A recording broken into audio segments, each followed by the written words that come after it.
This episode of the Andrew Price Podcast was brought to you by Polygon, helping you make better renders faster in whatever software you use. Sign up at polygon.com. Now, of course, this podcast is back from an unannounced hiatus. Basically that video that just went up on my channel, the fastest render engine is, it was the big render engine comparison video that, as I said, took 2 years to make, and we were nearing the end, and I thought I got a podcast to do, but we really got to do this video. And then it just kept getting delayed because, of course, big projects, you think you're almost at the end, and then it's not. Anyways, who cares about any of that? We got someone cool on the podcast today. It's none other than Jama Jurabaev, who is a concept artist and art director who has worked on, some of the biggest movie titles in the industry. He's currently working at Lucasfilms, so he most recently did some of the, a lot of the sets on The Mandalorian, but he's also worked on franchises like Jurassic World and Ready Player One, plus a whole bunch of, honestly, original IP in his portfolio, which is just, his stuff is beautiful. Honestly, as one of the artists to study, if you're looking for reference of who gets it in terms of concept design and all that, Jama is one of them. So check out his portfolio if you haven't already. And as if that wasn't enough, he also sells tutorial on Gumroad, where he explains how to use Blender to help build worlds faster. In fact, you might remember if you saw it, he actually did a presentation at the Blender conference called Blender Workflow for Feature Films. Check that out if you want to see. He basically explains why he uses grease pencil and how it helps him, design in 3D and reduce the production time. And it's really cool. So check out that video if you haven't already. But yeah, he's got tutorial courses on there. He's one of the top artists in the industry, and he's selling his workflows for $30 each. It's a steal, I tell you, a steal. He also sells and develops Blender add-ons, which he creates purely because he wants to use them himself so that he can design stuff as well. So that's on his Gumroad. And as if that wasn't enough, he's also created a company called Big Medium Small, which sells packs of, honestly, some of the highest resolution, high quality fantasy models for concept art. And they look just amazing. Up close, far away. They're just beautiful. So yeah, he's an artist who can do many things. He's really good at this, that, and business. So we talk about all of that stuff. We discuss, among many things, how he went from Tajikistan, which is where he was born, to working on some of the biggest movies, what to study if you want to be a concept artist, effective practice, creating better designs, whether AI will replace our jobs. We talk about the NVIDIA Canvas tool that uses AI and everything and what that means for concept art, why Russians are so innovative in art, and much, much more. As always, the best stuff is usually towards the end. That's usually how conversations go. But I'm sure you will enjoy it. So without further ado, let's get into the interview with Jama Jurabaev. So, born in Tajikistan, how does somebody go from Tajikistan to, first of all, get interested in the arts, to then working at some of the top studios in the world on the coolest projects? I will visually illustrate it. I was just turning around slightly, and you can see a lot of gray hair. I'm just 41.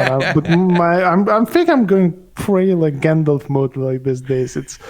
It gets grayer and grayer every year. It was difficult, man. It was difficult. And also, I originally went into engineering. I did aerospace engineering when I was starting out my career. So I think I started getting into this computer sort of digital art towards when I was in my mid-20s. So I wasted a lot of time basically doing some other stuff, but it's a life experience. I never sort of regret of doing different other things. And also, obviously, being in Tajikistan was quite difficult, because there's a lot of obstacles that people sometimes don't even think of, there's thanks God we don't have sanctions and stuff like that. I get a lot of messages from, for example, people around the world, like Iran and countries like that. Those guys can't even buy a tutorial from you.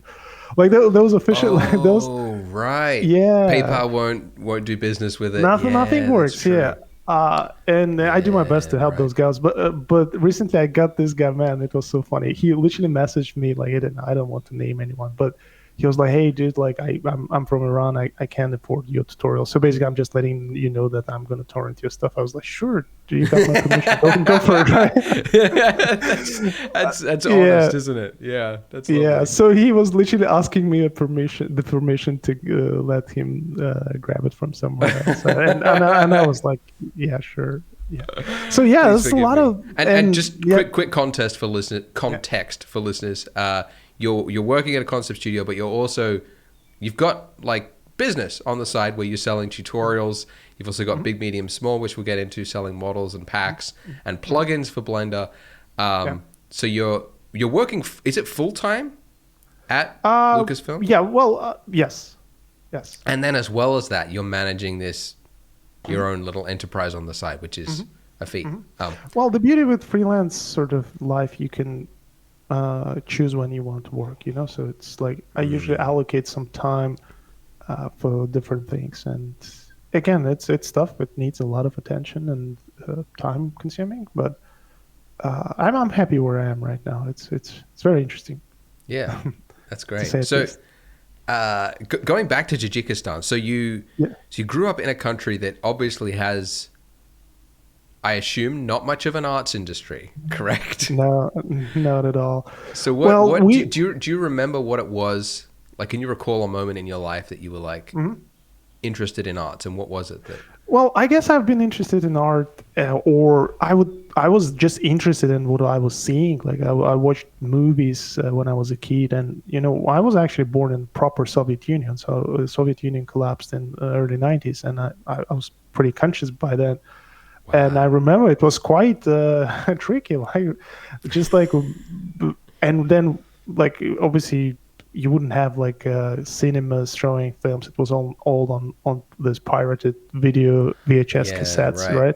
Okay. And I remember seeing movies and I was mind blown. Damn, those people come up with these really great, crazy, cool things. And I've been just drawing, just copying like Terminators, Robocops, and all that stuff. But Yeah. again, this is, and also we had civil war in mid '90s. So I mean, when the country's in civil Wow. war, art and art related things are just like the last thing people prioritize, right? Of So, and I course. actually never thought it would be something that I actually could become like a real profession, to do. So that's why I actually in '97 I went to Turkey to Mm. study this aerospace engineering, Yeah. which I did 6.5 years of doing. And I lived overall I lived 10 years in Turkey. So again, like these days, whenever people ask me where I'm from, I'm so lost. Like I lost my sense of which country. I mean, Tajikistan is like motherland for me. It's like somewhere I was born and lived for a while. But I think at very early stage, I decided there's so much to explore. So I decided not to get attached to things too much. So Hmm. I love my country, but also I lived in Turkey, for I love Turkey. Now it's been almost 10 years me being here in the UK, so I love this country too. It's weird. It's this like these days are so weird because you can basically be anywhere you want and keep exploring instead of like spending your whole life in one country and not traveling.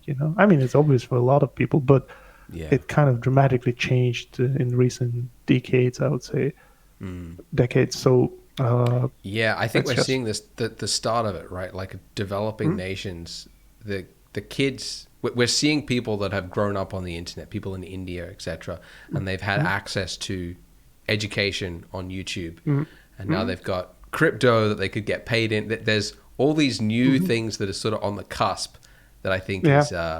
is huge. It's huge for the developing It, world it, and it is, and standards again, of like with living. with teaching aspect of it, when I was trying to get into industry, again, only because of internet I was able to do anything. Because in those countries, you don't have many people interested in that. Obviously, no institutions teaching it. So Yeah, the only way to learn this was by just learning someone else's tutorials online, and it's great. I mean, I don't mind. I do understand that some people literally cannot afford, even for $10 they cannot afford your tutorial. And in numerous occasions, people will just get in touch and say, "Hey, I'm a student. I can't afford. I'll just send them a link. So feel free to yeah, use it." nice. And it's amazing. By the that way, we you're have going to get a lot more of that after this interview. People didn't realize that was an option. So I don't mind. Listen, and the problem is like, I think like it's weird. Like I'll share like a very weird experience. I see sometimes online people going like, back in the days, people used to complain, oh, there are not many tutorials out there. But these days, a couple of times I saw people say, oh, there's just too many of them. Yes, right? it's the opposite problem. Now we got a filter. Which is true. But then again, I especially making tutorials, I think making tutorials is the most stressful thing for me personally, because when I work on client work, it's either you nail it or you fail. Like it's just very straightforward. But with tutorials, it's almost like you're making a movie. You know, people expect a masterpiece from you in tutorial, right? And it's creates. Again, I got used to this pressure, but I think like in early days of my sort of tutorial making process, I realized I do this for people who really need this knowledge. You know, some people will go, I knew this. Why do I need to pay for this? Like, why are you selling this? Well, I do this for people who don't know it and they want to learn it. And I can see that in myself, right? Like if I see a tutorial which is on Gumroad for like $30 and I really need that knowledge, I will just go and buy it because I know that person spent some time coming up with the tutorial. The tutorial doesn't need to be perfect, you know, like it's not like, no, that's right. It just needs to give, it gives me like some sort of an understanding and stuff like that. So I think like having this affordable platform for tutorials and assets and materials, textures is fantastic. And also on top of that, I truly believe that this is a great way to actually let users to monetize whatever they know or they want to share, you know, because we're so used to have these big companies which I totally don't mind either, right? But for example, let's say you're using a software which is owned by a big company, you're basically paying directly to them, but then you have this just really smart people who coming up with all these add-ons and crazy things, you know, and then giving them, basically supporting them directly drives them to create new things, and it's almost like a snowballing effect, and they keep coming with the better and better things and stuff like that.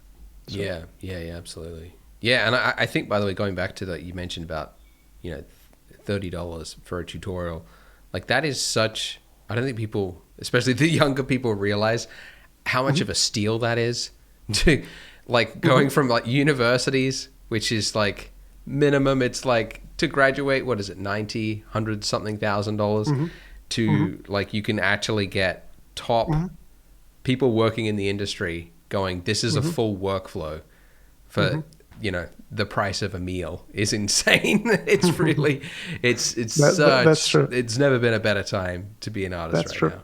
Same goes with add-ons, you know, like especially, man, you get so much backlash for like Blender is a free software, but you buying an add-on where a professional who knows his work spent like a year making, and then you get all free updates for free just for $30, and then people still complain. You go like, oh my god, you gotta not listen to those people though. Those people. Oh man, I got this advice from you. Yes, I usually never get into this sort of conversations. You either, like, if you don't want to pay, you just don't buy it. You go and pirate it. There's no way. Like I don't want to spend my time getting in arguments with this sort of comments. But you know, overall, of course, Blender community is fantastic. There's a lot of like really good stuff going on, and which is super awesome. Yeah, definitely. Cool. Going back, so I do want to kind of understand how does somebody study, like, so you studied aero engineering in Tajikistan? No, it was in Turkey. In Turkey. Okay, so you studied aero engineering. And then at some aerospace, point, aerospace, okay. And then at some point realized that was not aerospace makes it sound a little bit cooler, isn't it? But it was literally like it was a cool thing. It was a rocket science. But I was a terrible student. I was horrible. Like I barely graduated, so it's not like it. But it looks cool in your CV, you know. Like that's right. Wow. And the art directors must be like, oh, that's going to add, more substance to his designs. A good layer. I'm not sure about that. So basically, during my last year, I was such a terrible student, so I couldn't finish on time. I had one course that I failed at, so I had to sort of take an extra term to do that. But the way this university worked, I'm pretty sure a lot of universities work that way. When you prolong your sort of academic years, you have to pay extra. Like it's almost doubles every year. So because I had one class that I failed, my fee for that term doubled. I couldn't afford it. Whoa. And I was like, damn, I was like, I gotta go and work somewhere. So I was asking him around, and a friend of mine hey, a friend of mine opens this internet cafe like in this somewhere nearby. Would you like to be an admin there? So just looking at the computers and doing all the installation part. I was like, yeah, of course I would. I need money. I was there. I was there for 3 or 4 months. Obviously, for 2 months you just play Counter-Strike, which is fun. But then I just got tired, right? I was like, damn, this is not fun. So I started learning Flash. I think Flash was my first, because I loved the way Flash was. Interesting. Okay. It was used in. What year was this? What was that? It was 2004, early 2004. Yep. So, and the Flash websites and all the animated sort of really cool websites, it was a thing back in the days. Stick Def, yep. Yeah. All those, oh man, that was amazing, isn't it? Yeah. I was watching the same videos in 2004. I was grade 11 in school, and everyone was just picking up Flash and going I'm going to make a stick animation. Yeah. It was just back those days, exactly.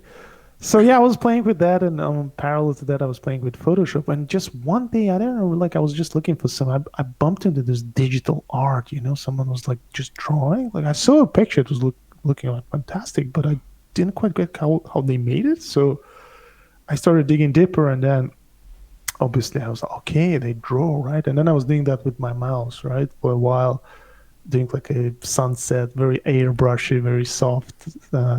So doing that, but again, obviously, it's just what you see as a final result is just a thin layer, the final sort of presentation. You have to know so many things like composition and just a lot of all this crazy, all this long list of things, which I slowly started discovering for myself, and then design aspect of it gets involved and stuff like that. So I think I was failing just on and off, painting and drawing for at least 4 or 5 years. So if it was 2004, I started doing that. And obviously everything looked like crap. I was doing that again and again. That's why I was leaning more towards graphic design. I felt okay, my drawing and painting skills are not that great. Maybe I should stick with just a vector graphics, right? Or something I can, nice. Keep it simple. I can manipulate. Yeah. So I was doing that. So I started doing graphic design. Obviously I couldn't pursue my career in the aerospace engineering just because I had terrible grades. So it wasn't most terrible, but still it wasn't amazing. Nobody would hire me. Right. And, also, I wanted more. The reason why I got into it, I love military sort of aircrafts and stuff like that. So I knew as a non-citizen I wouldn't be able to do that either. So I went back home, and then I joined a graphic studio for $200 a month. So I was again, it's literally for my first years in the industry, I would just work for food, right? They would just throw in some spare money so I can just sustain my living, and I was constantly practicing. It was all looking terrible. I was at some point I hit the wall. I was I have no talent. I don't think this is going anywhere, Okay, yeah. Because there's so many things, again, like I mentioned, it's not only skill of drawing, but then there is also design aspect of it, storytelling. Again, being a concept artist is quite a deep profession.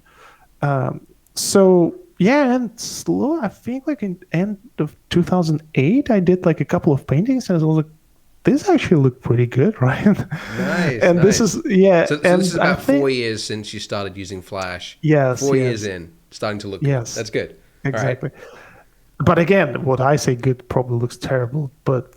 Back then, comparing to what I was doing before, it was actually, it's getting somewhere. So I think it mid 2009, and this is where you can just find me on DeviantArt or somewhere else. I started posting my first stuff, and people were like, hey, dude, this is cool. You're talented, right? For the first time in my life, people beyond my family like started telling me that I am talented, and I was like Right. so motivated. And that's why I think like being in community is very important, like yes, occasionally you get people who tell you the truth that you suck and you have to study another 10 years, which turn out to be true. But a lot of times you need this motivation that people are lacking, especially from countries like mine, because just the whole society, it's quite different, nobody really supports it. And when you're doing something that nobody is doing, it's challenging because you doubt yourself when people tell you, hey, when are you going to get a serious job? What is this, right? Like, do you think by That's right. doing this scribbles you're gonna get somewhere? Of course, I was lucky that my family was very supportive. Like my mom, my dad, and my brother, they were always like, "Hey, you got to do this," and stuff like that. So that It's kept me very going, and important. Yeah. very important. And on top of that, obviously, the support that I got from community really drove me further. And I just kept doing it, and it's almost like exponentially from there. You get the motivation, you start spending more time, you spend more time, you get better, you get more motivation from people. It's true. So yeah, and then I started just doing my own projects, and I think this is the very important step to do for a lot of people who want to break out, but also don't have like opportunity to physically do this. I wasn't able to go and visit like events or anything like that. I was just doing this in my bedroom, right? So I was just participating in online sort of contests and challenges, and slowly I actually had a good portfolio. And then someone who knew me, who was working on the project, was like, "Hey, you got to hire this guy." And then I got my first offer from English company here in London, and that's how I ended up being here. So Oh, so they slowly, then sponsored your visa to come to London. yeah.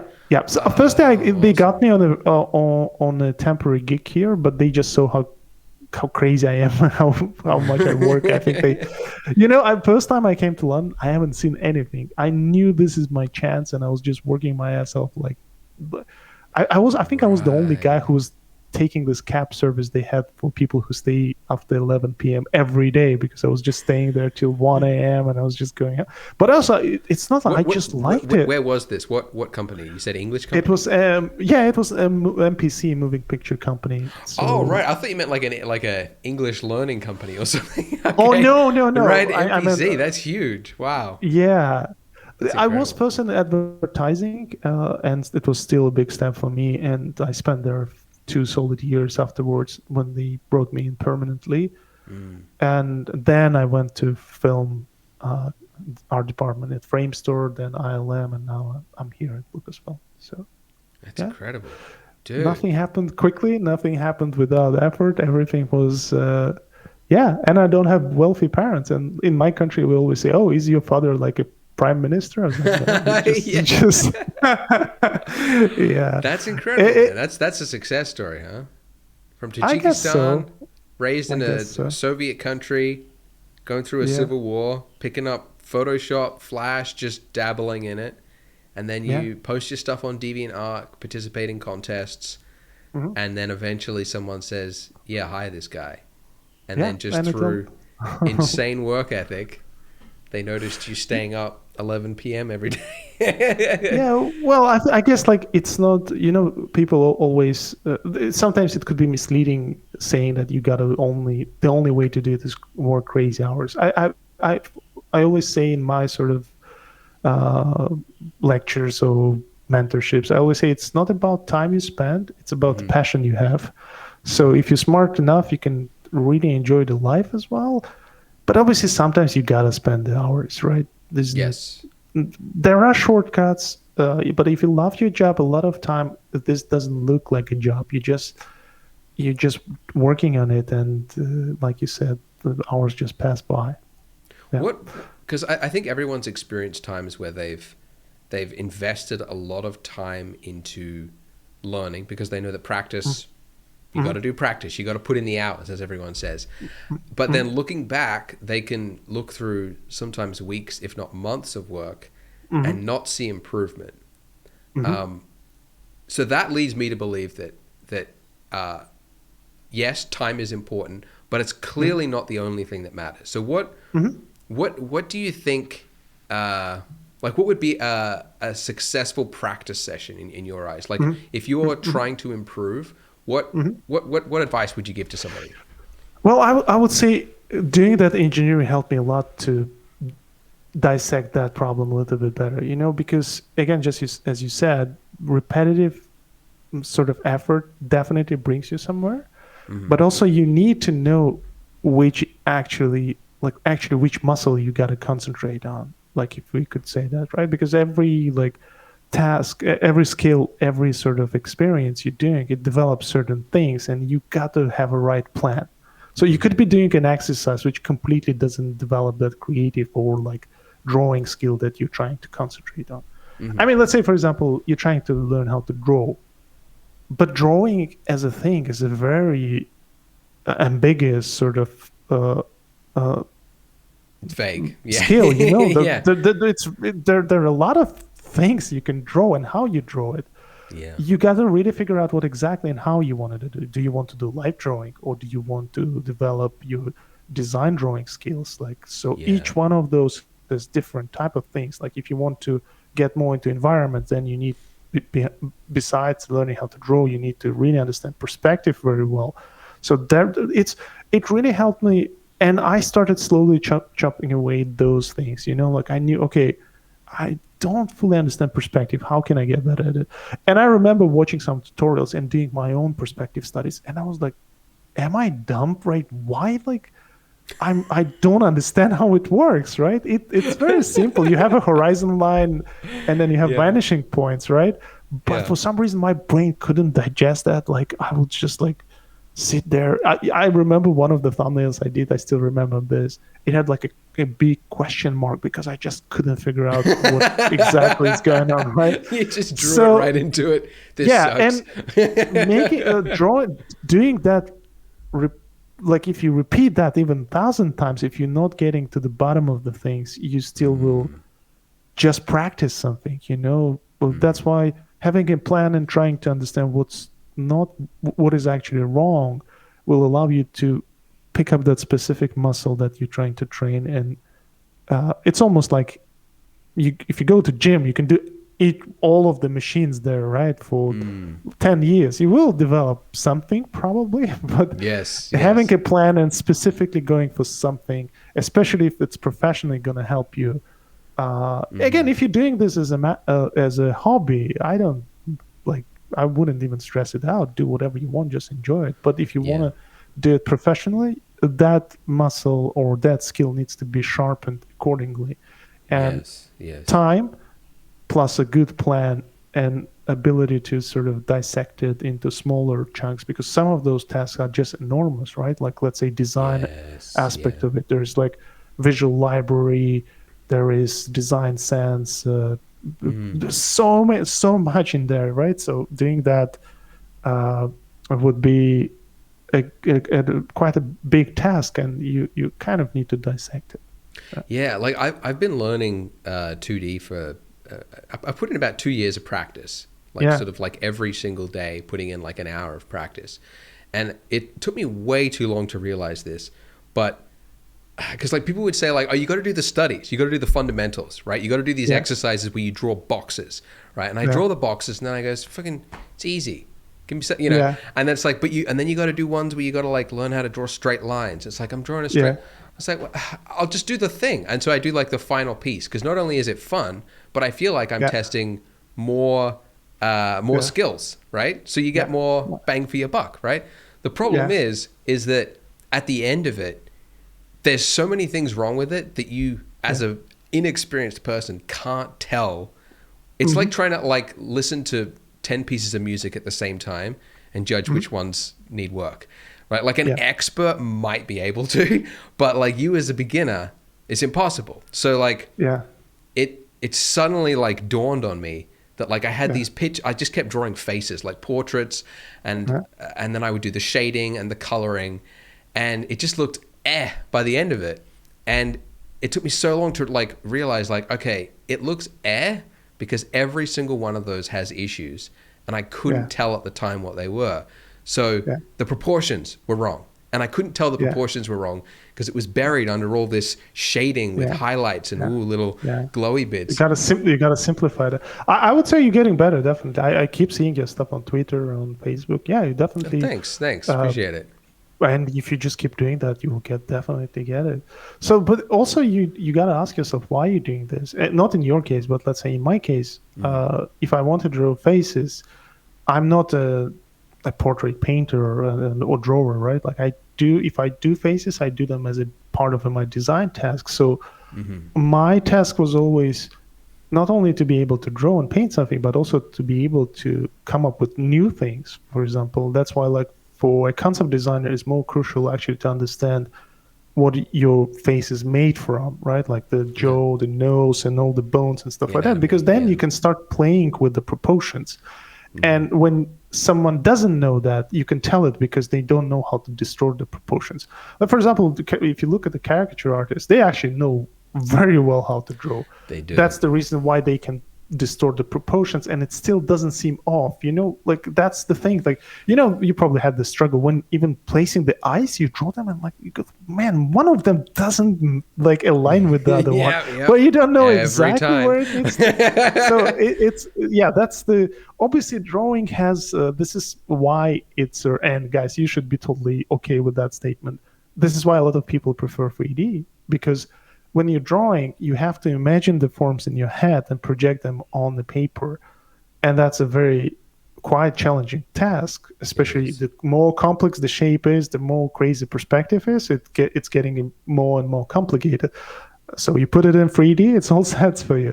So I'm not saying 3D is easier than 2D. It's just two different components. It's the same thing, but different types of visualization. So I mean, you're definitely getting better. You just need to, if you know what you want to do with this, and if you know where you want to use this, it will be way easier for you to keep moving on, right? For me, early on in my career, I knew like, I love character, like drawing and sketching. I do live drawings, but I also know that most of the time I probably wouldn't even have a reference in front of me because I have to come up with something new. So it was all about like, the way I built my characters is from almost like from inside out. You imagine them as a sort of like bones and almost like a gesture, and then slowly you dress it up with muscles and cloth and stuff like that. So very interesting. I'm still learning. I think the problem with 2D skills, you have to constantly practice them because it's almost like this connection between your hand and your brain. It needs to be developed all the time. And that's why I think like drawing and painting is so exciting. You can be doing, as long as your brain is healthy and you can hold a pen, So hopefully as I get older, I will be doing more of that.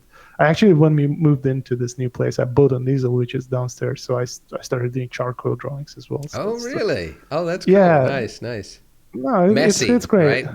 It is messy. The little dust gets everywhere. Everything's like black. It's like, it's relaxing. We actually used to do a lot of live drawing here. When I just came to London 10 years ago, we had a group of, we're still friends, but everyone got married, got kids. So, and now COVID, we don't see each other that much. But we used to go to live drawing every week, and it was fantastic, just like going there, experiencing and drawing stuff. It's so relaxing, just breaking from this. Yeah, I've been to a couple of those live drawing places. Went to one in Brisbane where I am, and it's actually really interesting. Like just seeing how every person tackles it. I actually think that's I do miss that with learning from home, learning online. Is you don't get to do that thing where at the end of the tutorial you walk around and look at everybody else's work. You know what I mean? And then like the one who's doing really good, just go like, "Hey man, I need help." Like, can you give me some tips?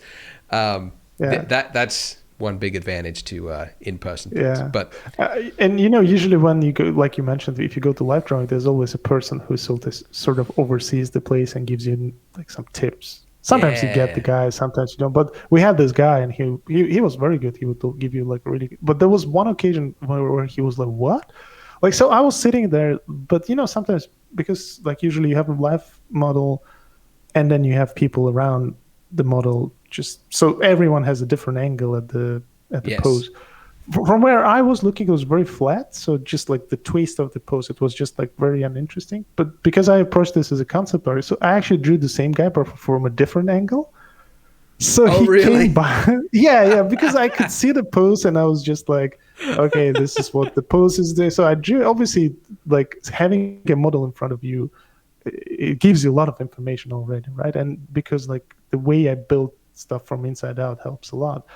And then he came by and he was like, okay, what are we looking at? Like, I was like, yeah, I just did this. He was like, what? Like, he was really, yeah, but again, saying that it doesn't mean like the way I do it is better than what other people do. You just need to really understand what you're doing this for.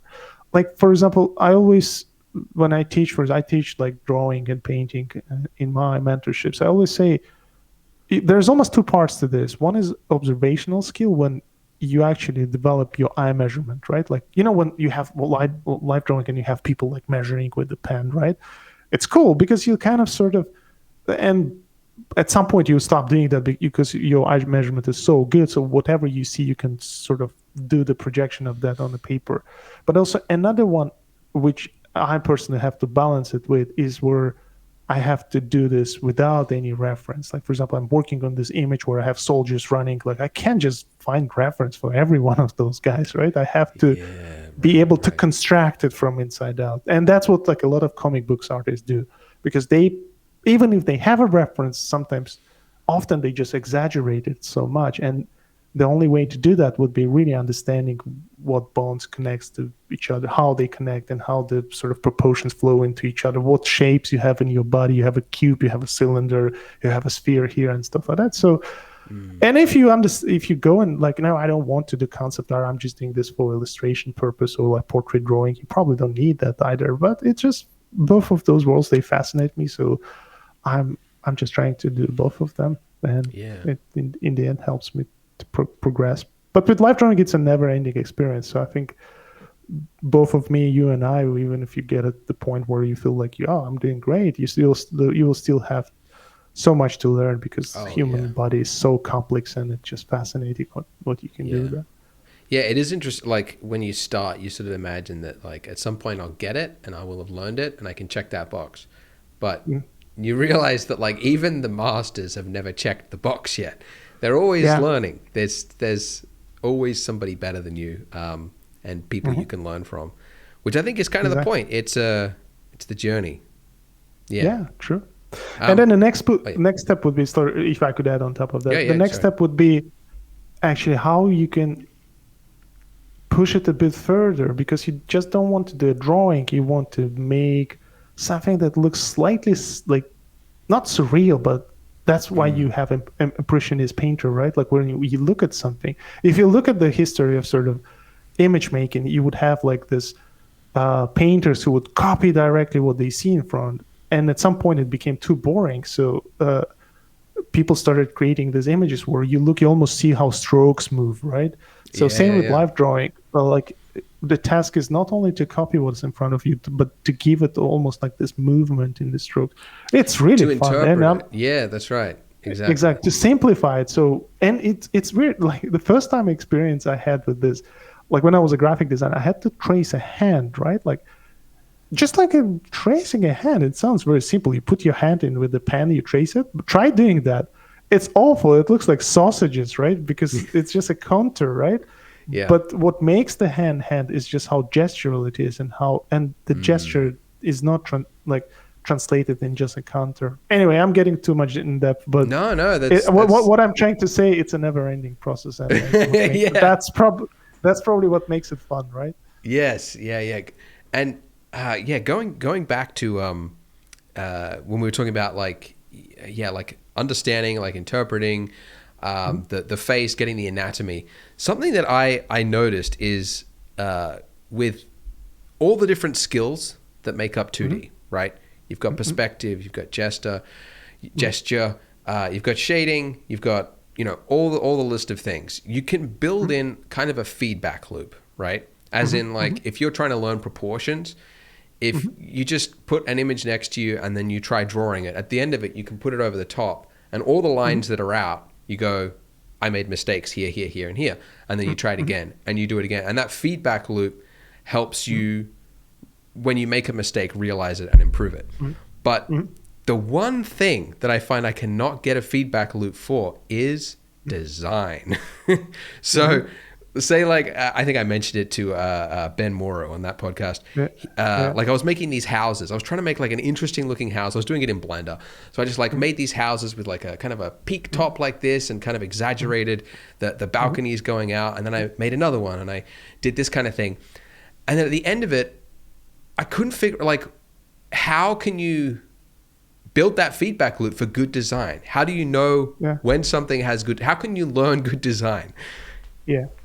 Well, it's again another broad subject, but I would say the reason why it gets quite tricky, like again, I will pick up what you just explained, right? Like for example, you do like a gesture drawing, then you start shading, and then you start like finalizing your image, and then you come up with the result. You go, something is wrong, but I don't know, like design of it is not good, right? Yes. So I would always say you gotta start simple, so that even first gestural pass already needs to have that design pass on it, because the simpler your tool is, the more iteration you can iterate more, basically. Like you can okay, I want to, like even with faces, right? You would say, well, how can you design faces? We're all the same, right? Like I mean, proportion wise, you can change so much. I mean, what I mean by the same, we have same features, but what makes the design is how they are positioned. Even if there is a relative offset, there's so much you can do, right? Like let's say you gesture something more squarish, you got a character that has a squarish profile, you make an oval, it becomes, so those simple things, like simple gestural things, they basically should define your design. And that's why it becomes very difficult to change those as once you start adding on top. When you have all the shading sorted out, it's almost, you don't have luxury to change the proportions because you have so much. Same with 3D, for example. That's why like you see a lot of people usually blocking out designs with simple geometry, because it's so much easier to iterate. It's almost like you squinting your eyes and you zooming out and looking at things. Oh, but once you have the whole building with all the pipes and roof work and like doors and stuff like that, then it becomes so heavy. You can't just change it. Like you can't just take and stretch it. You have polygons, you have vertices, they're all interconnected and stuff like that. So yeah, it's a very different mindset, I would say. But then again, this is what makes this profession beautiful and exciting. You don't necessarily need to be a good designer. Like if you're working in the 3D industry or 2D industry, you can be an illustrator or like asset maker, who like some other people design things and then they give them to you and then you just try to recreate that as good as you can. So it's like, early days, in my early days, I just wanted to learn everything. But that's exactly where I caught myself understanding that if I do that, it's going to take me like 30, 50 years, right? And every day I'm learning these days, and they just kind of prove the point. I decided to concentrate on a very specific thing. Like, for example, and again, you probably know the add-ons that we do with Alexander. We concentrate just on like a very quick sketching. So it's not like, it's not meant to be for very refined models, because that's how I work. I work on the bigger picture. I just block out simple things, and speed is, and the simpler it is, the easier for me to iterate on things. So with design, like I'm pretty sure Ben gave you some fantastic recommendations, but I would say my always sort of advice to people who are trying to get better at design, try to simplify it. Start very simple, because with simple shapes, you can operate and iterate much faster rather than on like a finished, super polished model, basically. Yeah, which was what I was trying to do. That's why I actually just focused on Blender. So I had like cubes and just very basic shapes, making these these sort of houses. Because totally right. Like if I was doing it in Procreate, like trying to do it 2D, and that was actually less fast than doing it in 3D. One of those rare moments. But yeah, like I don't know. It is. Do you know any resources that talk about, like the big, medium, small shapes, right? Great name for your business, by the way. Big, medium, small.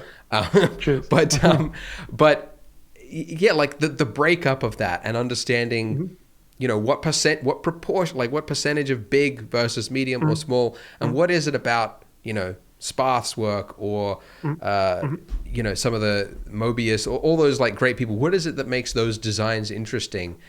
And I don't know. It's a broad question. No, it's a broad question. Actually, there is a very clear explanation. You can even find it on Wikipedia. The problem is that like a lot of times you read it, understand it, but before, like, if you don't apply it, it doesn't make sense. So if you just type in, like, for anyone who's watching and doesn't know about it, if you can type in like design principles in Google, it will take you to either a Wikipedia page or someone design sort of article. And there's a list of things which you have to think about when you're doing this. There's rhythm, contrast, balance. And again, I think like there are 8, 7, maybe 6 of them. I don't remember exactly, because a lot of them are quite interconnected with each other.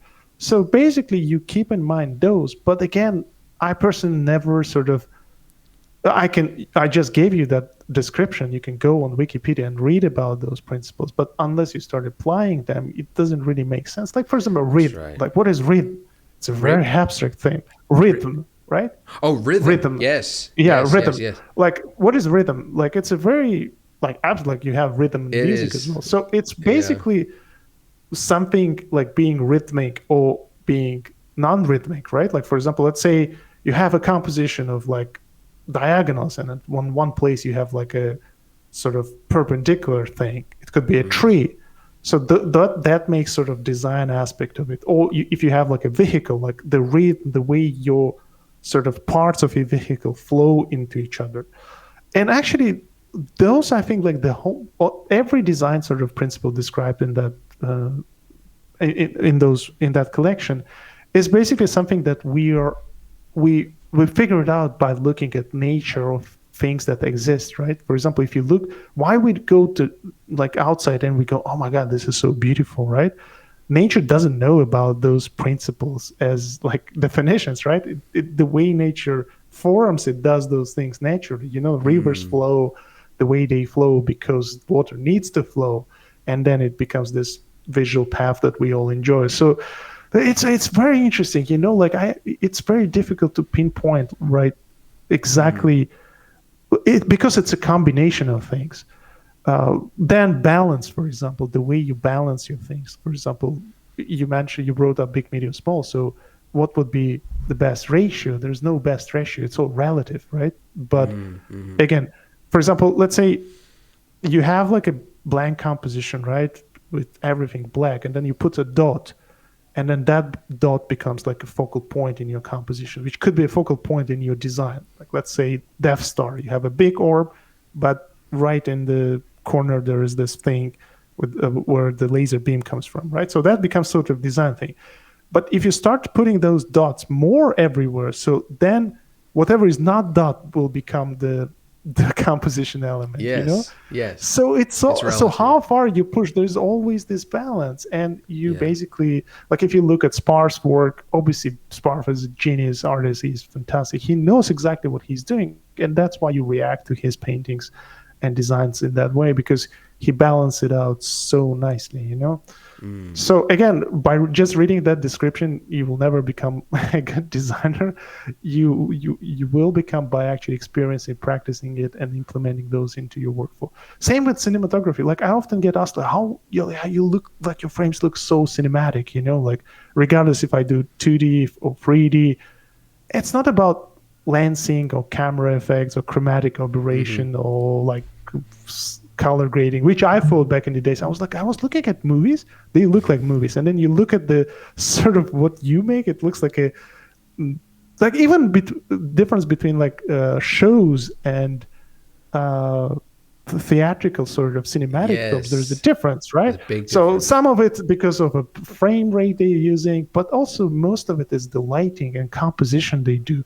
So like, for example, if you're working on the reason why frames look cinematic, because the person, whoever is shooting or painting that frame, knows a lot about cinematography, which is all about composition, the way you use lights, the way you position your camera, what lens do you use for your renders and stuff like that. So and that's why, like, if you want to get better at those, especially if you're doing 3D, like sometimes I get artists getting in touch with me asking, like, hey, how could I make my 3D look more cinematic? And I just go, you got to learn how films work, and you got to study how cameras operate and stuff like that, then it would be just easier for you to reproduce that sort of the same thing in 3D, basically. Yeah. You got to break it down into the individual Yeah. elements. Because I went through. I think probably a lot of young artists go through the same thing. It's like, why? How can I make something look cinematic? They know the word cinematic.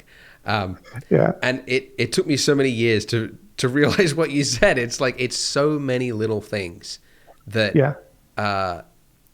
it really movies. It's basically money that is the reason that a movie looks better than a TV show, because the time that goes into each shot is so planned out from the very start to get the best cinematographer, DP.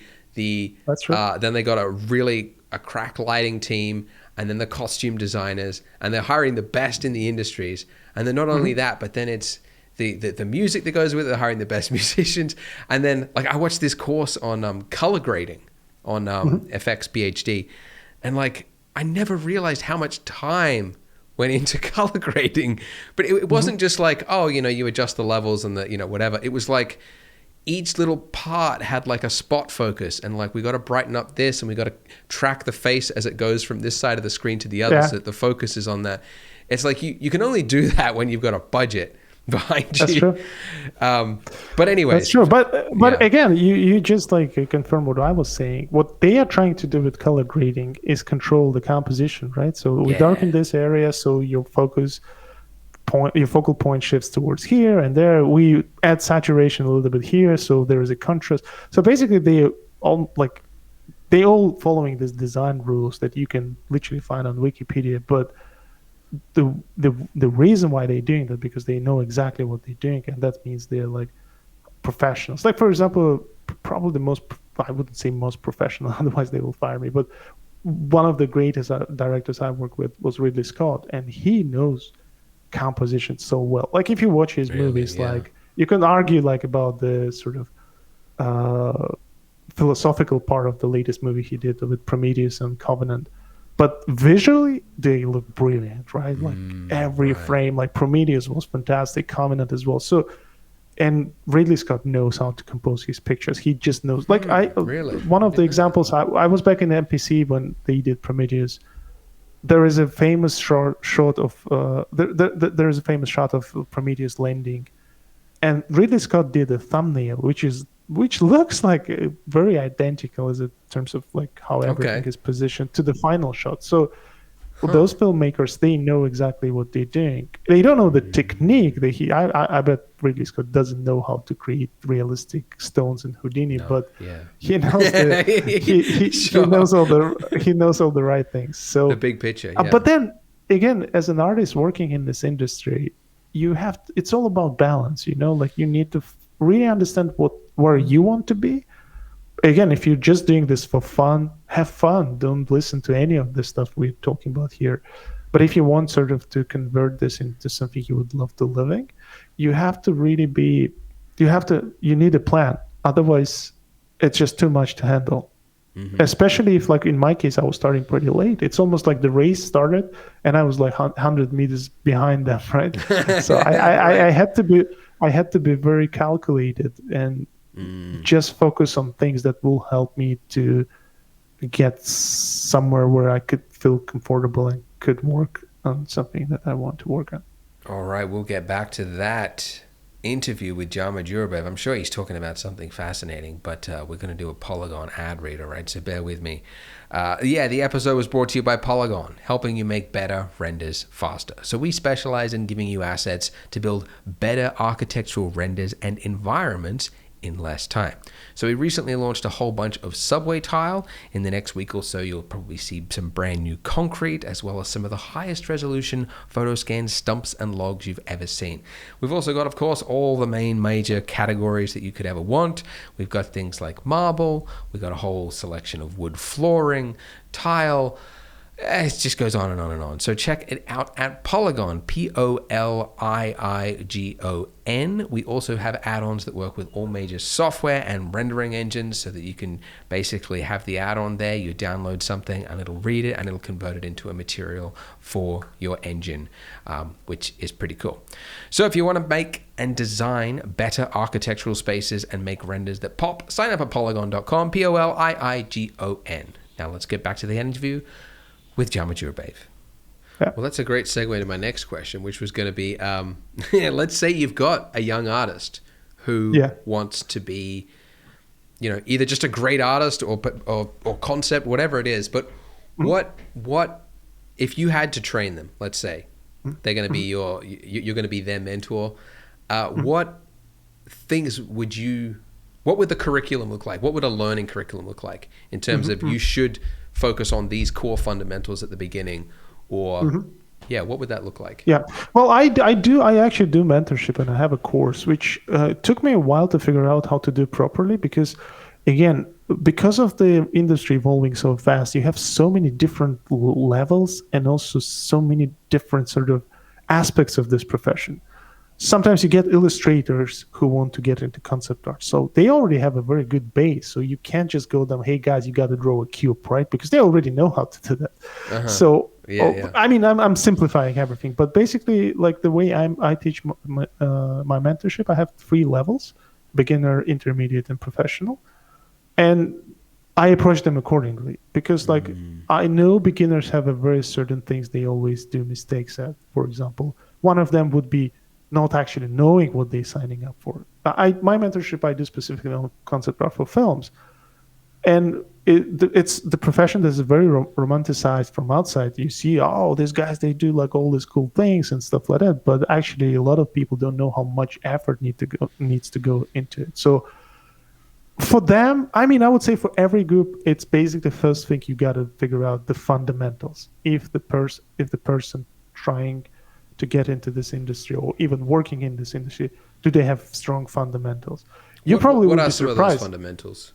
Well, fundamentals, for example, it's obviously not the skill of doing something. Like drawing is a skill, but you can be a good designer without being a good drawer. Like, for example, guys like, I don't know, like Vitaly is actually pretty good at drawing too. But let's say Vitaly, some other guys out there, they are fantastic 3D designers, but they don't know like as the 2D skill they have is not probably as good as the 3D skills they have. So fundamentals means like design work.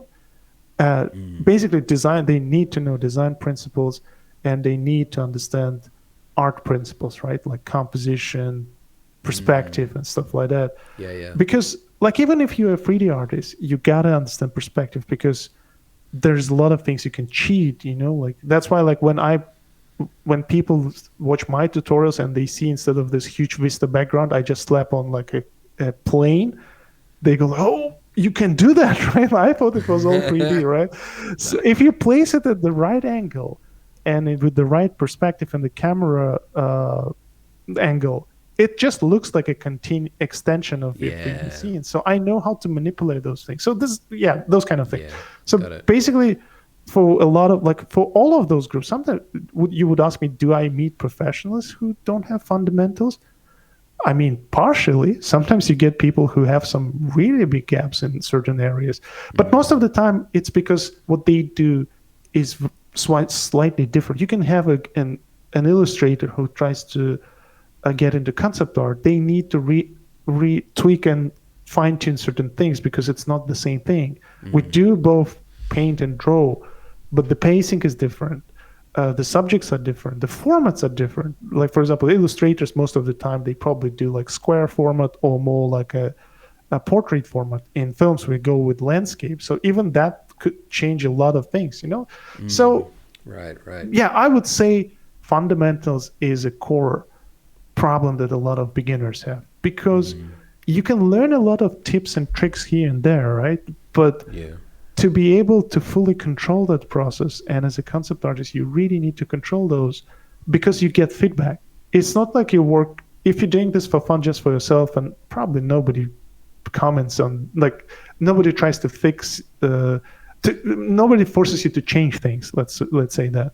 But when you work as a professional, you're constantly getting said things like, "Oh, this doesn't work. Could you change that?" And if you know what the image is made of, you can it's so much easier to do that rather than if you learn a couple of tricks here and there, you can put an image together, but it would be very difficult for you if they say, "Oh, we don't want this. Could you change it and do it completely different mood and stuff like that?" And then a lot of people struggle.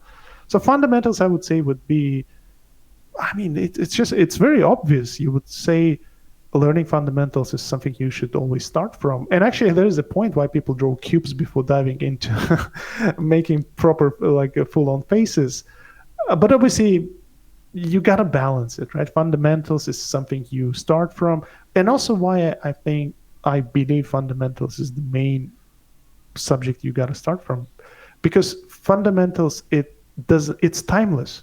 Fundamentals were out there when Leonardo was doing that, right? Fundamentals was out there when Repin was doing that.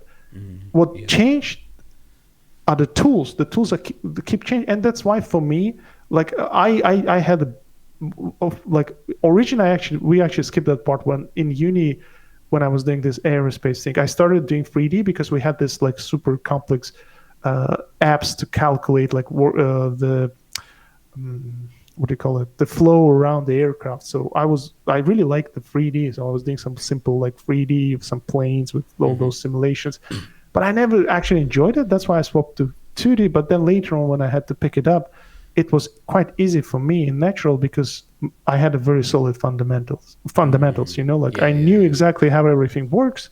And then then VR came out. I had no problem with that either.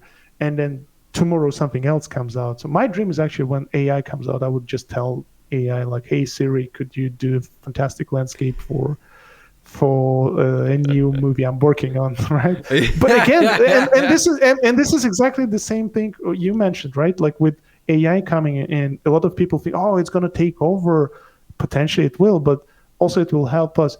It still will require someone to know fundamentals, to kind of go and tell AI, "I want you to place this here and there." And even in that canvas demo that I did for NVIDIA, you can see I'm doing this simple sort of graphic sketch. So in that graphic sketch, I'm actually using a lot of fundamentals and design and knowledge and composition and all that stuff. So AI is just another tool, basically.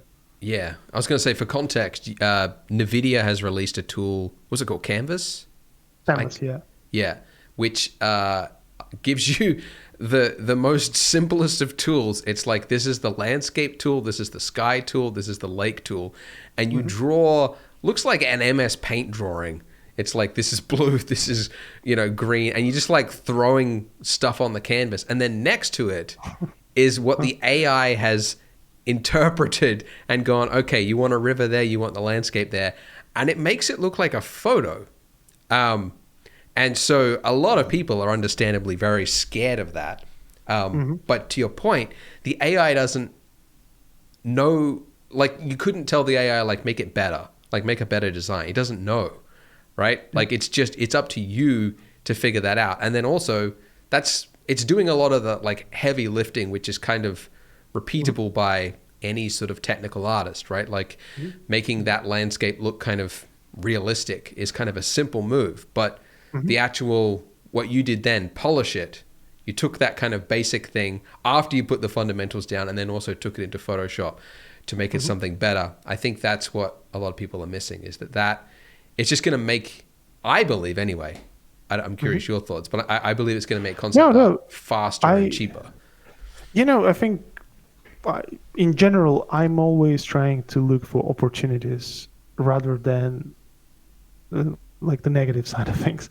Sure. And probably this is after like so much explanation, this is probably the way I got into industry. I was very positive that I could potentially get here. There were a lot of obstacles, people saying, "Oh, nobody has done this before," or people saying, "Oh, do you know?" I remember a friend of mine, I would show him my early sketches and he literally told me like, do you know like millions out there do this stuff like you do? Do you think you like the stuff you do is somehow different?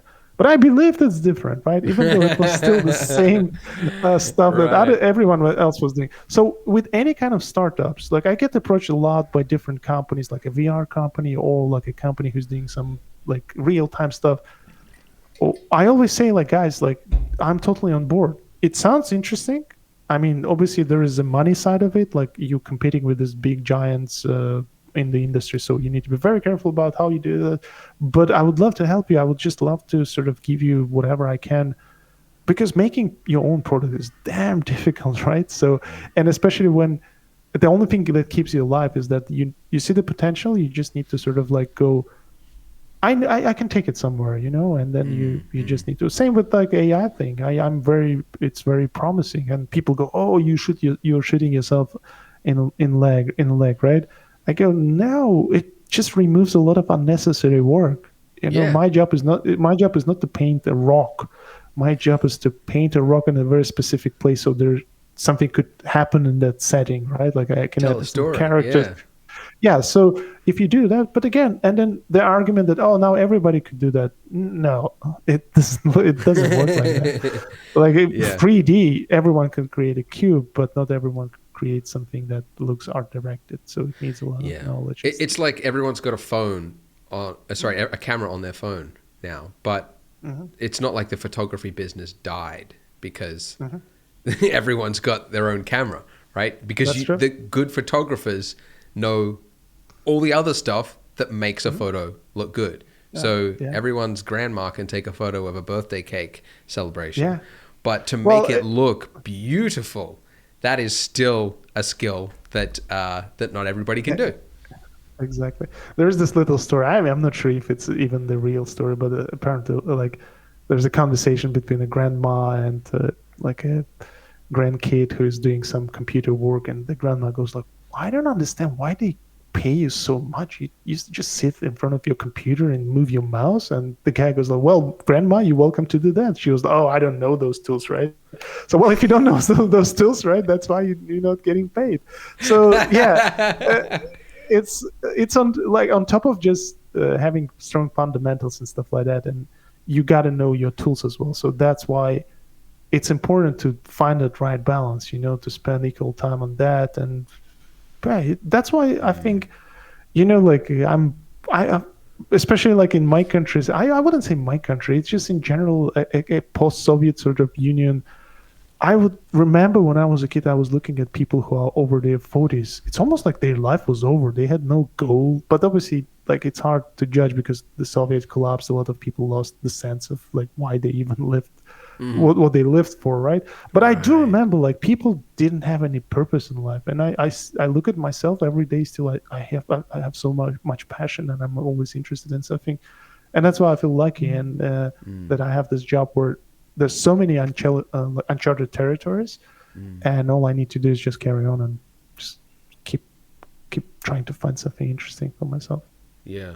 On that note, what would you say to somebody who is feeling burnt out or demotivated and just can't find the Yeah. willpower to practice? Yeah, I would say you guys need to open your shelves, find out that contract that you signed, uh, where you signed this offer to become an artist. You know that those bank contracts, when you get a mortgage or something like that, you have this long contract and you read all the terms, and you go, oh my god, sounds exciting, right? Like 2% in 10 years, nothing. And then you sign the contract and you never check those asterisks, right?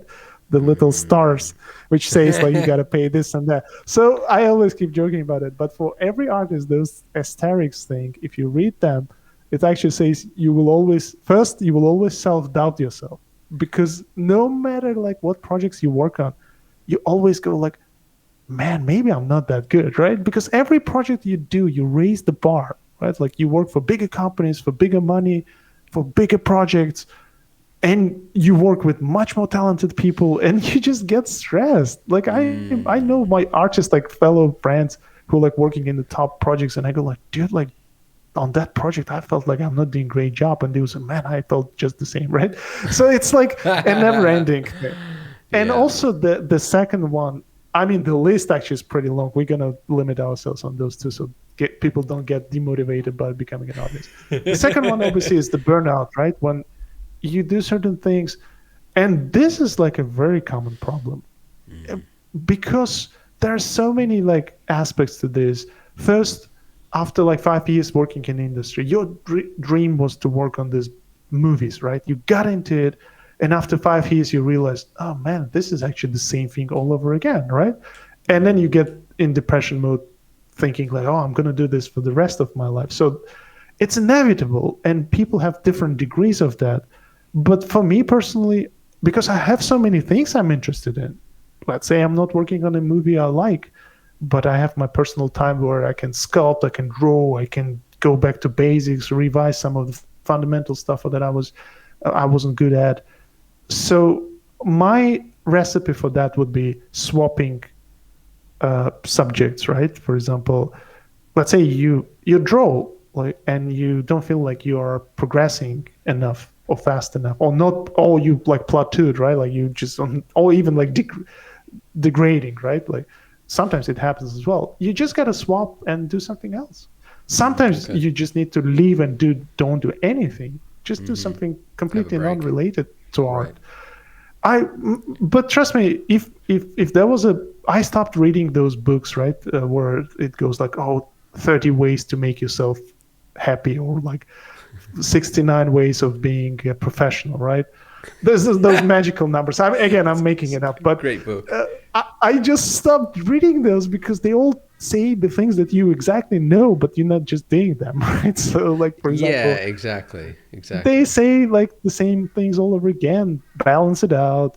Like keep like challenging yourself on different fronts. Like make plans and stuff like that. And you just keep not doing that. Yeah. And also, I guess part of it is just letting it go. Well, I learned this like recently, where you just have to accept you have only limited time. You have also life, which is art is just part of it. So you have to let it go. No need to be really harsh on yourself. And what really difficult to realize for a lot of people, that we are all different. Like we did the math. It took me like 5 or 6 years. It took me 4 years just to get my first drawing that I felt that was good enough. It took me probably another 2-3 years to get my first job. So for me, it was like 6 years after having a degree, after spending so much time on something else. So it's quite depressive, isn't it? But for someone, it could be 2 years.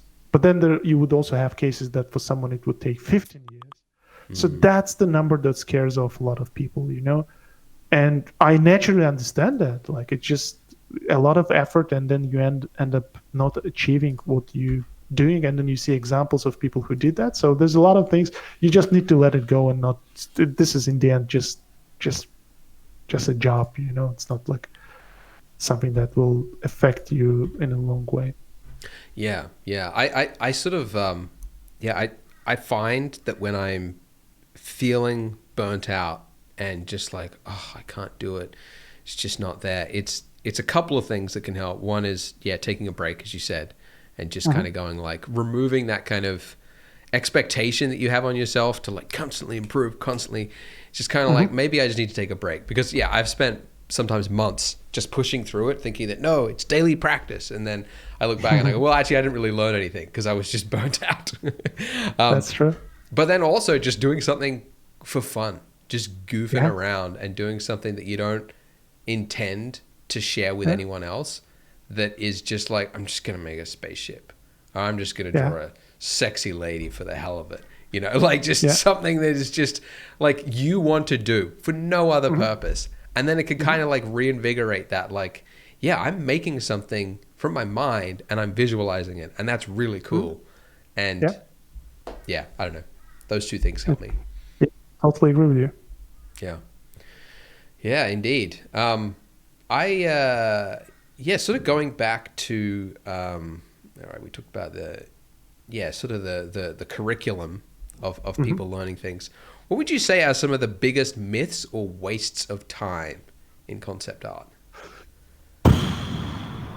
I don't know. I bet there are a lot of myths out there. So Or I maybe don't know. just Actually, like things that artists focus on that are a waste of time or not important. waste of time and not important. Hmm. I don't know. I think like if I go back, I would just repeat the same thing about like learning everything, because yeah, there are a lot of things you got to do, but first you need to sort of really find out. Again, concept art is a very broad profession as well. You can be a character concept art, you can be environment concept artist, you can be like props designer. There's so many things, and the biggest mistake I see where people just spread out and just trying to learn everything, and it just takes enormous amount of time. But then at the same time, that's how you start out. You learn like some general things, and then you start narrowing it down as you get into industry. I don't know. Like, I mean, I actually recently there was a Facebook post someone posted about what are the common concept art myths that out there.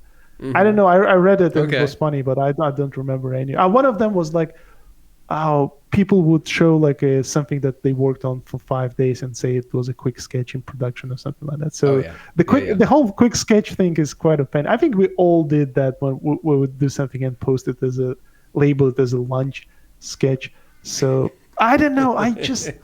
I stopped paying attention to those a long time ago because I just let people play with it, like if because a lot of times artists don't even know what to say. They just copy what they saw from another guy, because we all like as a very collective derivative. sort of yes, a collective society, we sort of see, oh, this guy's doing that, let me just like repeat what he's doing or she's doing, and then but then you break out at some point and you start doing your own thing. So I don't even think about those things anymore. I think I'm too old for that. I just do what I like.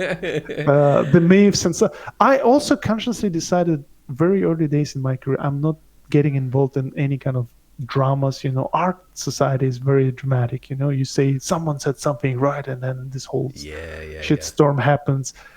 I It's don't kind know. of the social. I think social media has just kind of encouraged Yeah, that, it promoting does. these kind of anger-inducing posts that get a lot of Yeah, reactions and comments. that's It true. kind of encourages Like, it. People think it's a yeah, good same thing. happened with NFT market, isn't it? Like, oh, you support NFT, that means you are this. You're not supporting NFTs, that means you're this. I don't know. When NFTs came out, because I don't know much, didn't know much about it. I was just observing the scene. I minted my NFTs. I put a very high price tag because I think if someone wants to own my art, you gotta pay some good bucks. Nobody bought it, which means nobody values me as I thought they would value, which is totally fine. Then I'll just keep working on my stuff, and like I'm not even bothered anymore. I'm not following the scene. I don't even know what's happening there. But Yeah, yeah, yeah, s- yeah. so, but again, I was very, as usually, very positive of what could potentially become out of that. With all the ecological sort of stuff, well, the whole cryptocurrency stuff is doing that by get-go. So it's just pointless to get in conversations, and me not being involved that much, I naturally just don't get into those kind of conversations, and I just do my own thing. Yeah, yeah, yeah. But I think let's it's see if healthy. it, I think, yeah, it. You can. I mean, obviously, I mean, people are screaming at their screen. No, the environment matters. It's like, yeah, yeah, yeah. But you can also go too far. You can.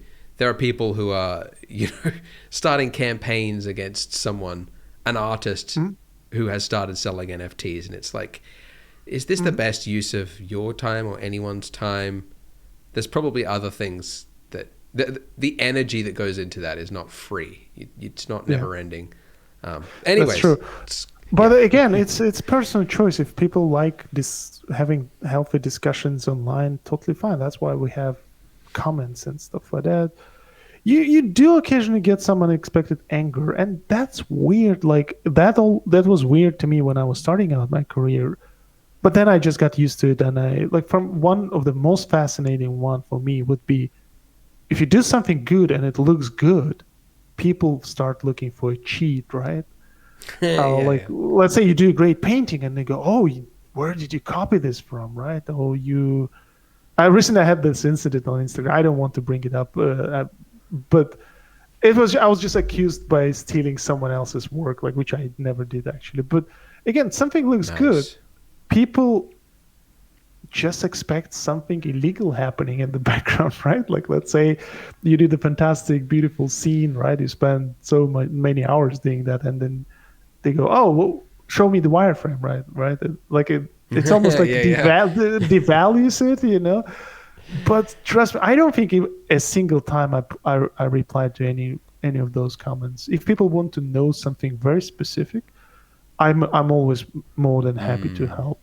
Like, for example, again, if someone emails me asking me, "Hey, how do you do bevel in Blender?" I'll just reply Control B, and that's a very productive conversation. But if someone throws in their personal sort of experience on something and mix it with what I did and start accusing me of certain things, that's a little bit too much. Or like occasionally people just come with too many like complex issues and throw at you, expecting you to, it's almost like you have to reply to it. No, like I have my personal life, and you know, a lot of things that people occasionally ask is something that you can figure out by just common sense, right? Yeah. That's also another aspect of having followers and being on here, and that you probably know better than me because you have way more of that stuff. Yeah, it's quite tricky occasionally, not just to go like how like, but people do that kind of stuff. Yeah, it's I don't know. People say that the arts community is so welcome and accepting, and yes, but it's also got a really toxic side. It's got a lot of people just looking for a fight, which as you've said is yeah, you know, if you want to, you know, have something to entertain yourself with and pick a side and a sports team, and this person was accused of plagiarizing this person, but this person says no, you said something to me at a conference. It's like, yeah, this is just like reality TV almost. You know, it's like remember we're supposed to be creating, we're supposed to be having fun at the end of the day and getting better. That's what most people want. That's true. But the instant gratification usually comes from something else, which can be something that will profit the social media companies and not us. That's true. That's true. Yeah, that's why like people have conversations. I'm not saying we shouldn't be having those. People have a need to say something sometimes. That's totally fine. But it's just like I found like the moment you don't react actually makes them even more angry, like angrier, you know. So sometimes just your silence.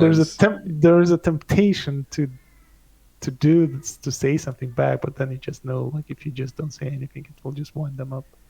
Yeah, exactly. I've learned to. I mean, I've fallen for it many times. Someone sent you a mean tweet or something like that, and it's like, because it's not true. Like, they've assumed something, and then they've accused me, and I'm like, other people are reading what he said, and they think that what he said is true about me, and it got 30 likes. It's like, but that's false.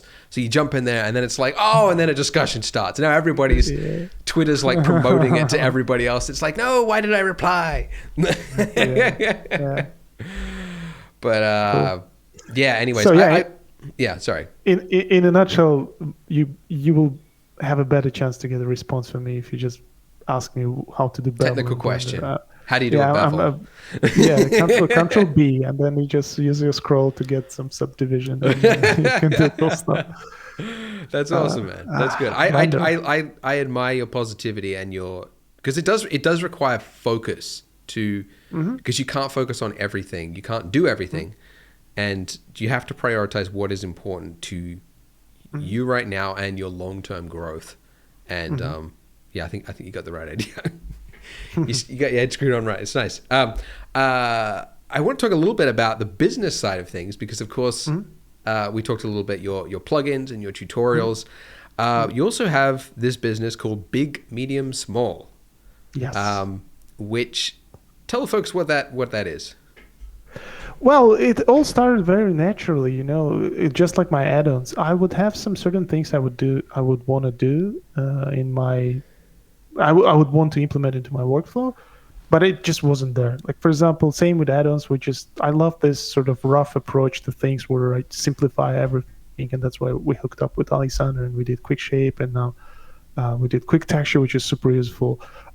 It's basically we wanted tools that will simplify the workflow, purely give us purely like ability to concentrate on like design aspect of things. So we did that one. Same with big, medium, small. I always wanted to have like some really quality assets and also characters as well. There are some programs you can do characters like Dash Studio, but obviously when you have a very specific design in your mind and specific sort of genre, like you get this quality, but it's all over the place, right? And also quite expensive as well. Like you can get a very, very realistic good models, but they just cost tons of money, right? So we wanted to give, like I'm working, let's say, on post-apocalyptic pack. I wanted to offer people like a pack where you get everything. Like you literally get big, medium, small shapes. Big, like you get buildings, then you get characters, and then you get textures, and then you have like set dressing items like barrels and like wrecked cars and stuff like that. So we started, and we also like it was me and Oleg, friend of mine. He lives here in London. So we decided to do two people on big, medium, small. It was two of us when we started out. Okay, so but now it's how many? It's around 10 of us. Yes. Whoa. We have some freelancers coming in. Mostly asset artists. I would say we are like Swiss knives, you know. It's all really? Like we all have this twisted stories, right? We have like a Houdini guy who picked up Houdini like recently, and he became like Houdini genius. We have a guy who would be like Oleg himself. He was working at Poker Stars. He was an art director doing those slot machines and stuff like that. But he's a fantastic, phenomenal, like crazy, great artist. Like just knowing everything, like a little bit of everything. So I think we just love what we do. And I know this sounds very trivial. You better love what you do, but I think we can go another 5 extra miles to make sure that we deliver the best product that we are able to produce within the given time frame with the given team, you know? Yeah. And we constantly raise our bar. First we started with characters where we're just doing like, and then they all had like baked poses, right? Which I thought like for concept art is great because you just drag and drop. You don't need to rig and use rigging. And then people were, oh, these are great, but we want some rigs, right? And it's like, okay, we did the second pack, which had all the rigging system we implemented and stuff like that. But then people were asking, oh, could you do environments? So with the next one, we started doing environments. And like with the latest one, we actually, like the Lost City one, which we released lately, is completely sort of modular. You can mix mash it together in Blender, or like we already have Unreal projects, so you can start putting things in Unreal. So every time we do that, we just keep raising the bar and just, again, keeping the same thing in mind. We want to give people this big, medium, small approach where you almost have a world, like a genre you're working on. You get that pack and you can pretty much do anything you want with it.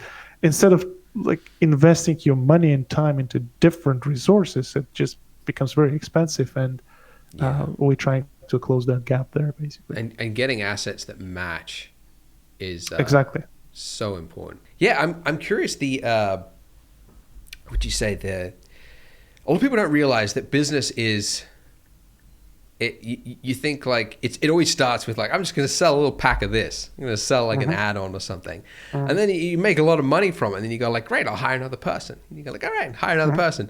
And then you do this, and then you suddenly realize like, oh, this person's got problems with payment. They've got you've got to, what about holidays? What about time off? And then you got to dabble with the website, right? You're using, what is it, Shopify you've got at the moment? We're using Squarespace or something like that. Oh, Squarespace. Yes. Yeah. And then you've got like, I want to be able to customize that and make changes.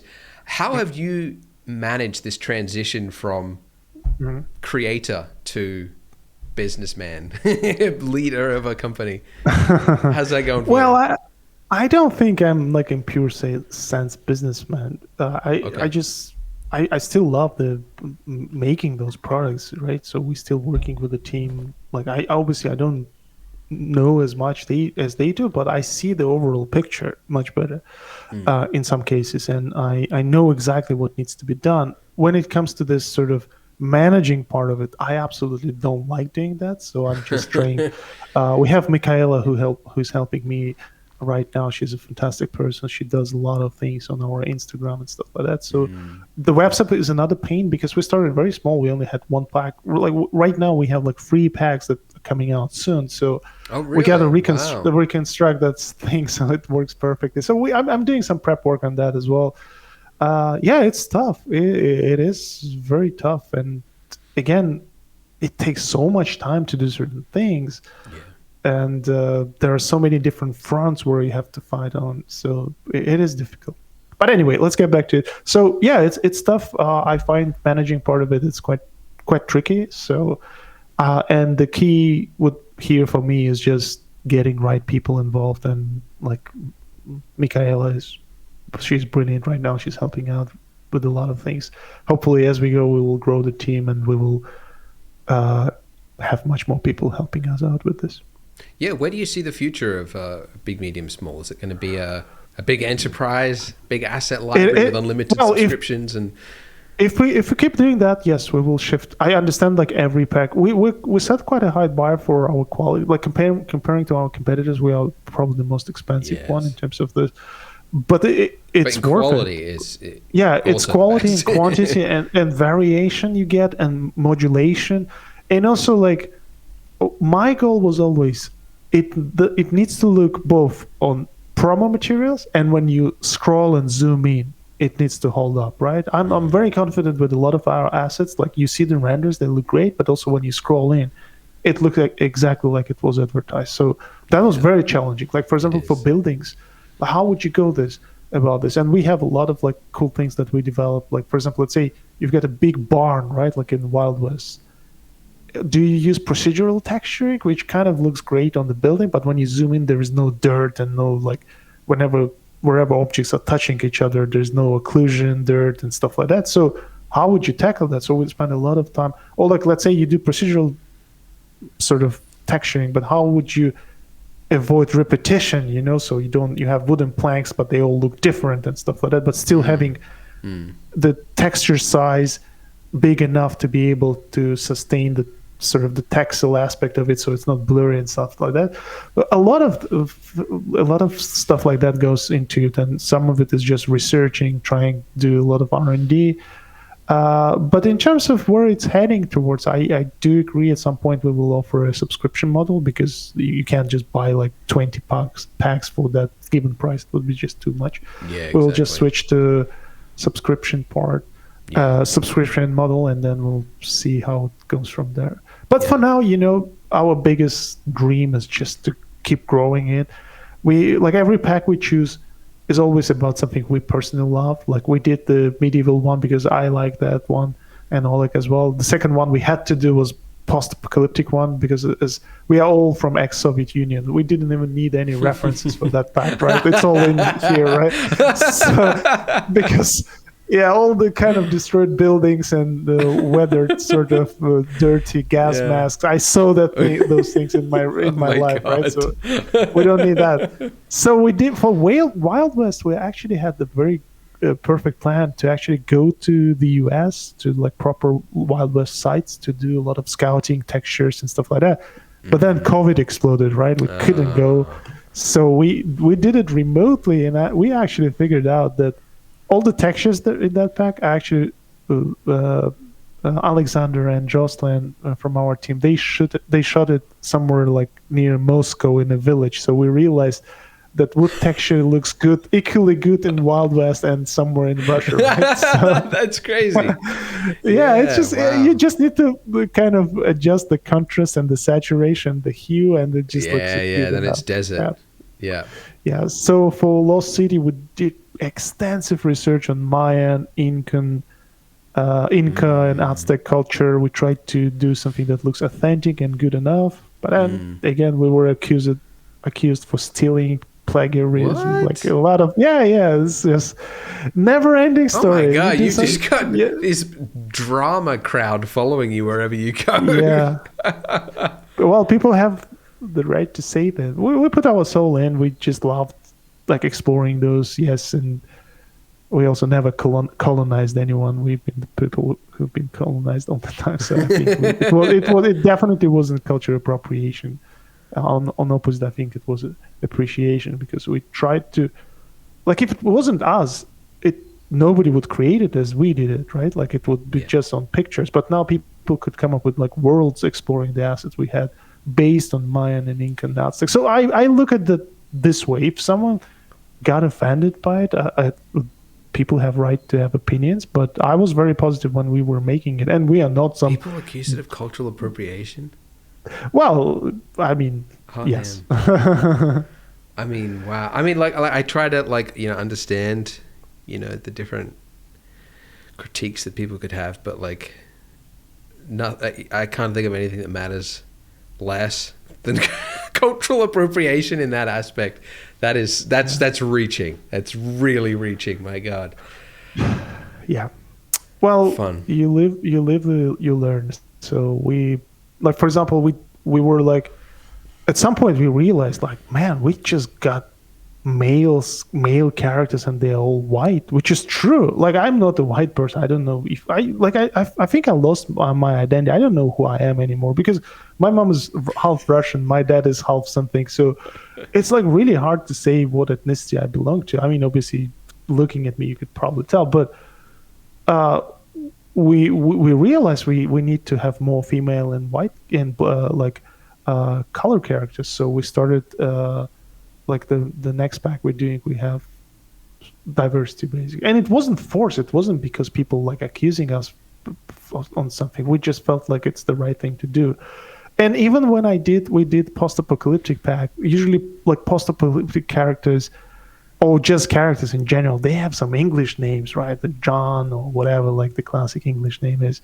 I was like, no, we can name them as Tajik people. So every character there, it's either Tajik or like Kyrgyz or somebody I knew from my childhood. Awesome. So I literally took stories of those guys, and so every character had that story. So there is a point. I see the point.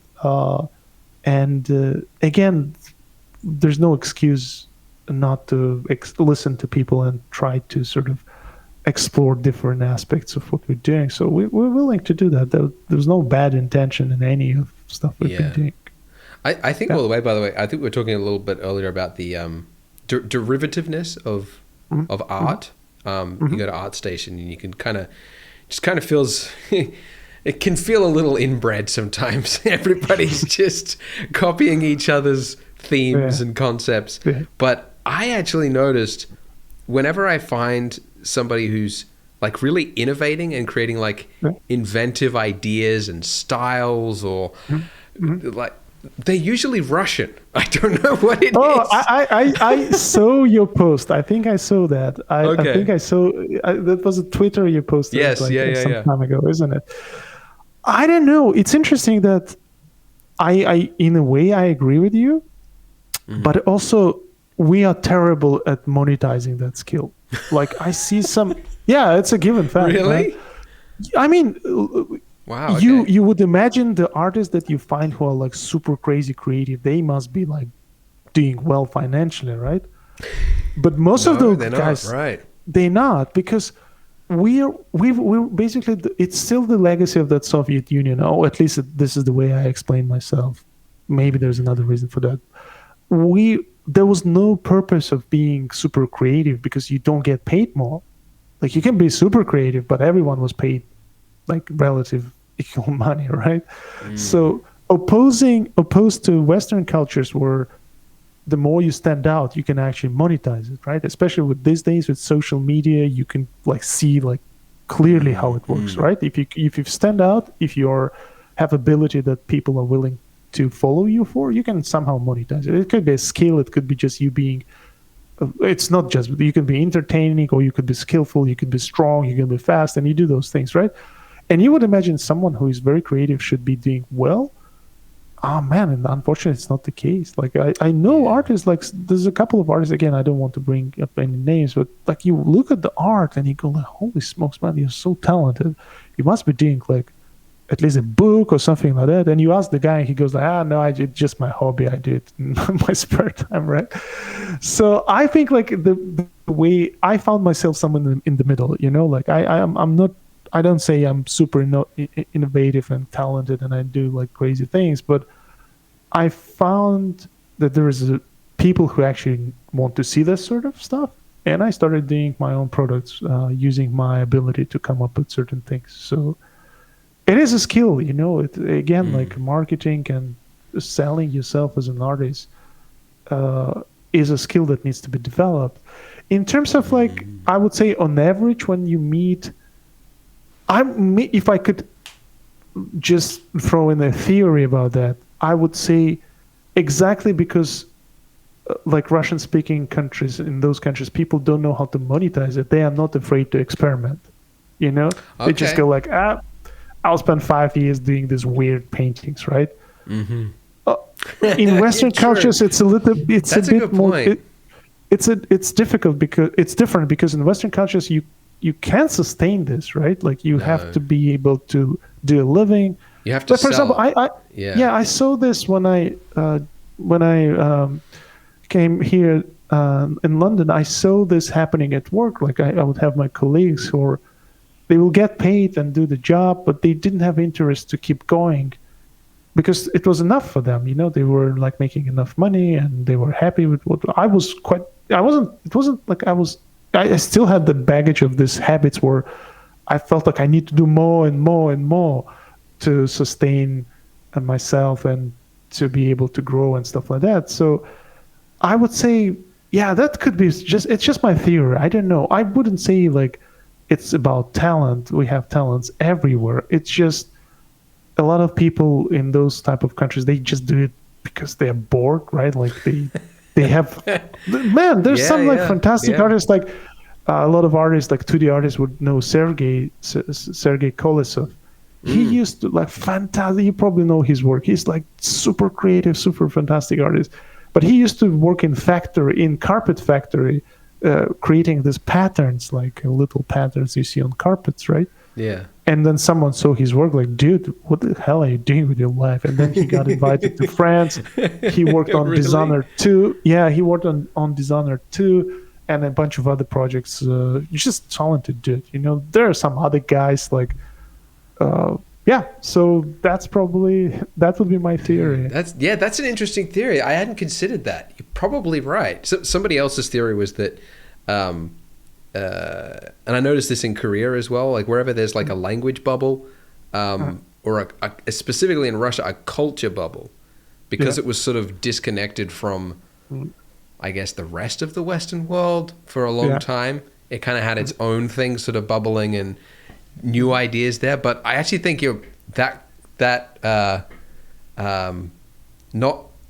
no drive to monetize does sort of lead you, because like I was just thinking like if I was like an artist, like what I'm making is stuff that needs to be bought. It has to, if I need to get a job somewhere, I have to show I can do characters, I have to show I can do concepts or environments or things like that.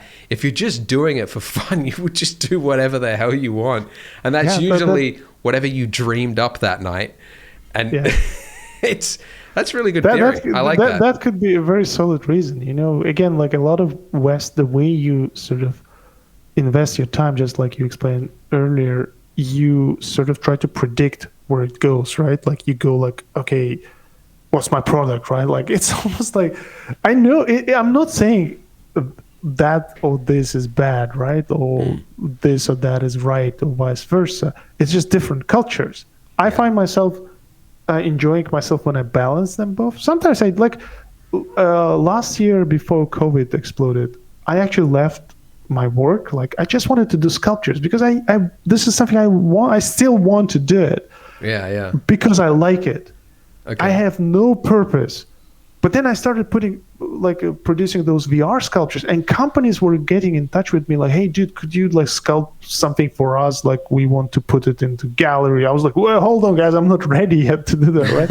I'm just really? Doing this for fun. Yeah, so the sort of Eastern European sort of mentality of me wanted just to explore and do this without purpose, but then the Western sort of part of me somehow was like already calculating how it could maybe I can do this for a living, you know? Yeah, it's a journey. I don't know the reason why that's happening. So I would say talents are everywhere. The problem with talent, any sort of talent is never a talent until you accomplish something. Like, for example, friends of mine who I'm in touch with these days, and if my name is being brought up, of course they say, oh yeah, we knew Jama is talented, right? But damn, nobody was telling me this 15 years ago when I was in a miserable state in my university. Yeah, that's right. Being accused of a terrible student, being accused of my grades being awful and stuff like that. No one said I was talented. Once you accomplish something, and so this is where the dilemma is, right?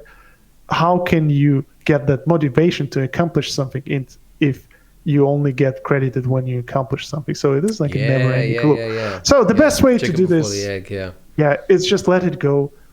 You know, like I'm getting older, I think I started thinking more about things like happiness and stuff like that, very abstract things so I think money does make you happy for sure. Yes, you can buy certain things easier not thinking about it, but you can buy a computer with 4 3090s. Yes, and like you. People don't know this, but Jama has one of the I can't think of anybody who has a better machine than you. It's what was it, like 20 grand or something? 4 3090s inside. Hot damn. Yeah, it's quite expensive.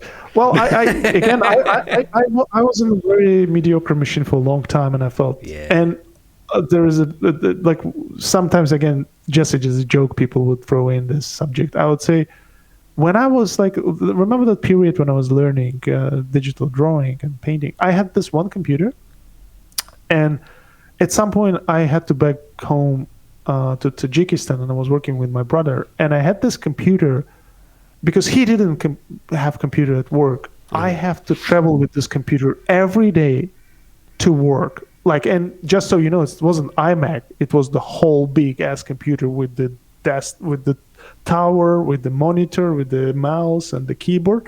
So every morning I would board that. I would get a taxi, put that all in, go to work there, and I wouldn't leave it there because I was still working at home, just practicing drawing and painting. So I will go back home. So I did like a year of that. So that's a dedication, right? So I think I deserve like 4 390s. It's just, absolutely, man. I think it's smart. I think it, like, I said it, I think, in a recent video, but I was like, there's nothing, like, in terms of like investment, you couldn't really get a better bang for your buck than a better graphics card, because you can, if you've got a 3090 and you just went from a, I don't know, 9 something or whatever, you know, you are able to preview the scene much faster. So the amount of creative decisions you can make in an 8-hour day is now multiplied by 8 or 10 or whatever. So it has a huge impact. So it's absolutely worth the $2,000 or whatever it is you paid for it. But yeah. Well, we've got to probably finish off because we're getting up to the 90-minute mark. But where can people find you and your businesses? Where can they buy your stuff if they're interested? Well, they can check my stuff out on ArtStation. It's just ArtStation/Jama. And obviously my main project right now is bigmediumsmall.com. It's very easy. And then we do also create add-ons, which you can find on my Gumroads. So with add-ons, we've been on the radar for some time because we wanted to make sure we nail everything. We had some bugs here and there, and also like Blender updating their versions every 3 months. We had to keep up with that. But I think now we are in solid mode. We were actually thinking of doing streams, showcasing. There's a lot of quick, like really cool tools that we created. I think a lot of artists will find handy. Yeah. So I didn't realize you had like 4 different plugins now. Let's start with quick texture, quick shape. Yeah, quick shape, quick curve, and quick deform as well. So yes. Yeah, anyway, I'll put links to all of those down below. Are you on Twitter, Instagram as well? Yes, I'm on Instagram actively, instagram.com/Jama Jurabaev. So awesome. Instagram is fun. All right, I'll put it all there. Well, thanks, awesome. Jama. Well, thank you very much for doing this. Again, we did it 3 years ago, but I think, but this one's published. Hopefully, fingers crossed. And guys, thank you very, very much for sticking around.